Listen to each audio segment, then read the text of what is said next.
Well, speaking of revolutionary figures, let's talk about Satoshis. Okay, let's talk about Satoshi. So Satoshi Nakamoto, he was the inventor of Bitcoin. Oh, But actually, Satoshi has a second meaning. So a Satoshi is a unit of, it's the unit of measurement in Bitcoin, right? So you've heard of a Bitcoin, right? yeah.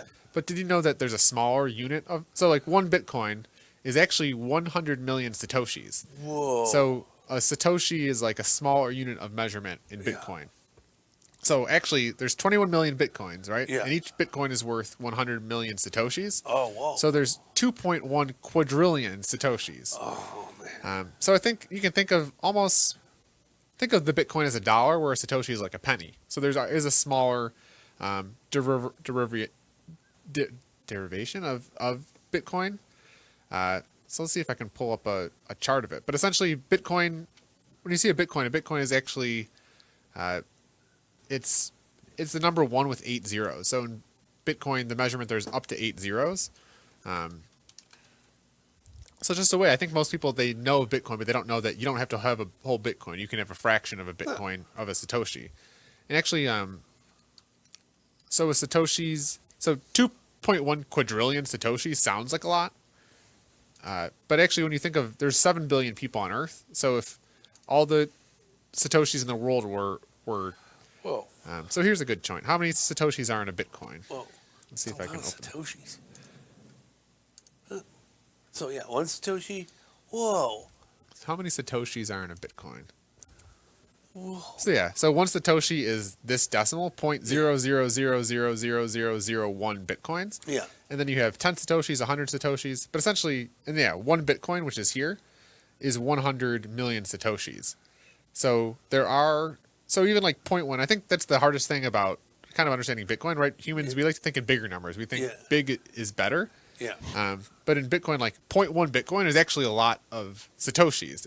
It's 10 million Satoshis. Oh, okay. So I think that's something that people don't understand is like, you don't, right now I think Bitcoin trading at like 67,000 US dollars. Yeah.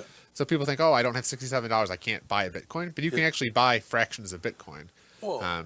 And I think as Bitcoin becomes more popular, like I think Satoshis will become more popular as a unit of measurement. So it could be, you could go to the store and like, oh, it's just 10 Satoshis or 100 Satoshis or. So usually like when you send Bitcoin, so like when you send, in order, say you had a wallet and I had Bitcoin in my wallet, I wanted to send you, I could send you it, but I'd have to pay the miners or the computer system a fee to send it to you. So usually the fees are always, unless, I mean, I don't think I've really ever seen someone pay a full Bitcoin, but usually the fees are transacted in Satoshis. Yeah. So yeah, I think it will start become more popular to see Satoshis promoted as a unit of measurement, because one Bitcoin, $67,000, right? If you want to buy things, anything under 67,000 US dollars now would be communicated in Satoshis. And actually in Bitcoin, since it's just software, you could keep adding decimal points on. So you could keep having, I think they even have like things like micro Satoshis. So if, 8 decimals became not enough in the future, and you can build software and layers on top that would allow you to add more decimals. You could actually have fractions of a Satoshi in the future. Whoa. Dang. Yeah. Oh, wow. So if you have like one Bitcoin, you have $65,000. But yes, but like one Bitcoin, right? And I think that's the hard thing too, is like people think one isn't a lot, but when you in Bitcoin, part of it is understanding decimals. So like one Bitcoin is 100,000 Satoshis, and even like this number here, right? 1,000 Satoshis is 0.00001 Bitcoin. Yeah. So even like 0.001 Bitcoin, right? 0.001 is a really small number. So the human mind thinks, oh, this is not a lot.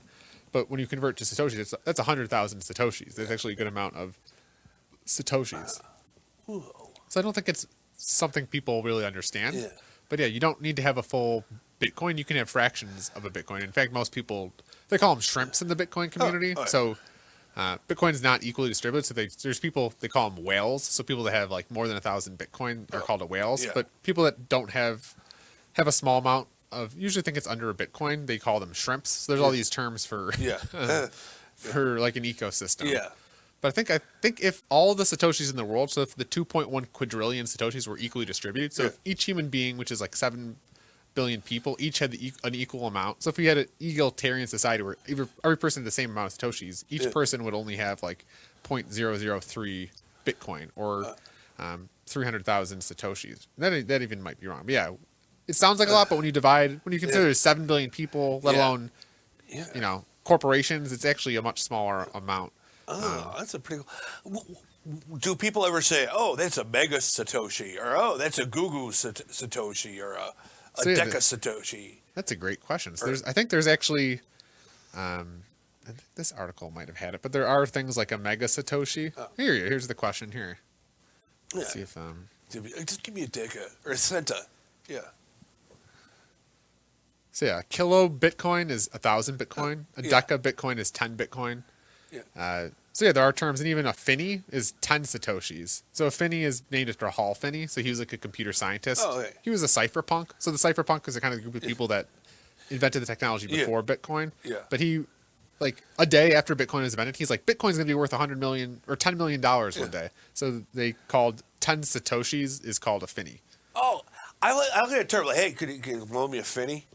I like that. It sounds Well, actually, the Bitcoin they don't call them Satoshis; they call them Sats. Sats. Like a Sat or a Sats. So there's a term called stack Sats. Yeah. So that's the term if you're like acquiring Bitcoin, you don't buy all your Bitcoin at once. You stack Sats. So you buy a little bit. So you might buy a couple thousand Satoshis. And it's called stacking Sats. Yeah. But yeah, Sats. So that's Bitcoin Satoshis. And yeah, I just think it's just important to kind of understand that a Bitcoin is actually a lot. Even though it's the number one, it's a lot. It's 100 million Satoshis, and I think it's one of the hardest things to understand is the decimal system, and especially understanding that you can buy fractions, and there's actually this other unit of measurement, Satoshis. And I think if the price of Bitcoin keeps going up, I think the Satoshi measurement will become more popular. So, Satoshis, so yeah, stack Sats.